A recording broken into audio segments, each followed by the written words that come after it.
Okay, let's dive right in. We're going to tackle one of the biggest, most universal human struggles. Why is it so hard to stick to our goals? In this explainer, we're going to break down why relying on sheer motivation is, well, pretty much a recipe for failure, and how a really simple shift in thinking can completely change the game for you. Come on, let's be real for a second. We all know the answer to this one, right? You start January just fired up, you're going to change your life, build that new habit, learn that new skill, and then, life just kind of happens. And hey, if you felt that fire just fizzle out, you are so not alone. The data on this is just staggering. A whopping 80% of all New Year's resolutions are in the dustbin by the second week of February. Some studies have even found a specific Quitter's Day in mid-January. It's a real thing. So here is the most important thing I'm going to say, right at the top. This is not a personal failure. It's not a lack of character or some defect in your willpower. It is a failure of strategy. You've been trying to run a marathon using a fuel source that's as reliable as a flickering candle in the wind. So why does that candle flicker out? Let's get into the actual science of can't, the real biological reasons why our best intentions so often fall flat. For decades, psychologists have been talking about this concept called ego depletion. The easiest way to think about it is this: your willpower is like a muscle. Every single time you resist that cookie, or force yourself to focus on a boring task, or make a hard choice, you're doing a rep. And just like any muscle in your body, it gets tired. And what happens when that willpower muscle gets exhausted? It leads directly to this thing called decision fatigue. The more choices you make all day long, from what to wear, to which email to answer first, to what to have for dinner, the worse you get at making good ones. Your brain gets tired of thinking, so it just starts taking shortcuts, which usually means making the impulsive choice or just doing nothing at all. And this isn't some abstract theory. It has massive real-world consequences. Check out this famous study on judges making parole decisions. A prisoner's chance of getting a favorable ruling was around 65% at the beginning of the day. But right before the judges took a break for lunch, it plummeted to nearly zero. The judges didn't get meaner. Their brains were just running on empty. And that whole running on empty thing, it's not just a figure of speech. It's literal biology. Your brain's primary fuel source is glucose. When those levels dip after a long day of making choices and using self-control, your mental performance takes a nosedive. This is all physiology, not psychology. It's about your body's resources, not your mental toughness. So to really understand what's going on here, you have to know that our brain has two totally different systems for learning. First, you've got the motivation system. This is driven by dopamine, and it's great for getting you excited about something new. It's constantly asking, is this worth it? But that dopamine buzz, it fades.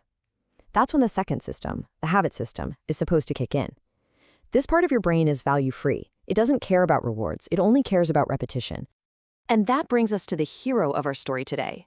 If motivation is that unreliable friend who always cancels plans at the last minute, systems are the dependable one who shows up every single time.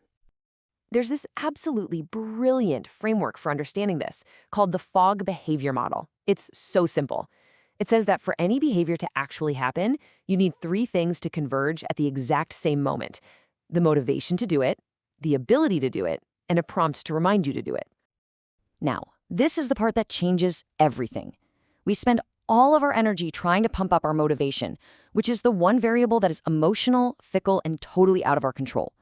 Systems flip that script. They basically ignore motivation. Instead, they focus entirely on the two parts we can control: making the behavior incredibly easy, that's ability, and setting up foolproof triggers, those are the prompts. So how do you make things easier? Simple.